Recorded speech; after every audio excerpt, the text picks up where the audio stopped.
మీరు ఇరిగేషన్ పైన చేసిన అప్పు సుమారు 1,00,000, 2 లక్షల కోట్లు, 3 లక్షలు అప్పు చేసినారో దానికి అప్పు ప్రభుత్వం గ్యారెంటీ ఇచ్చినప్పుడు ఈ అప్పు కట్టే బదులు ప్రభుత్వం చేస్తుందా? రైతుల దగ్గర మీరు ఆ డబ్బులు వసూలు చేసి కడతారని చెప్పండి, దమ్ము దగ్గర చెప్పండి. అట్లాగే మిషన్ భగీరథ పేరు అప్పు చేసినా చేయలేదా? రైతుల నుంచి ఆ 50,000 కోట్ల అప్పులు వసూలు చేసి కడతారా మీరు? ప్రభుత్వం కట్టద్దా? అంటే అందుకనే ఎంత గొప్పగా మాట్లాడినాం, ఎంత పాండిత్యం లెక్క కాదు. అధిక నిజాయితీగా మాట్లాడాలి. నేను రుజువు చేయాలి. నేను ఇప్పుడు రాజీనామా చేస్తా చెప్పండి మరి. అందుకని ప్రజల్ని తప్పుదో పట్టించే ప్రయత్నం చేయొద్దు. నిజాయితీగా మాట్లాడండి. మాట్లాడిన 4 ముక్కలైనా నిజాయితీగా మాట్లాడే కార్యక్రమం చేయనని నేను సభ ద్వారా విజయం చేస్తా ఉన్నా. ఈరోజు ఇవన్నీ ఆలస్యం కారణం ఎవరు?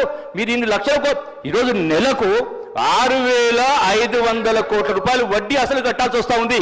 మీరు ఈ అప్పు చేయకపోయి ఉంటే ప్రతి నెల కూడా రైతు భరోసా ఇస్తా ఉండండి. ఇంత అప్పు చేయకుండా ఉంటే 2,000 కోట్లు వడ్డీ కట్టకుండా ఉంటే దీని మొత్తానికి కారకులు మీరై మళ్ళీ తగుదలమ్మా అని ఆరోపణ ఎంతవరకు సమంజసం, ఎంతవరకు న్యాయం అధ్యక్ష?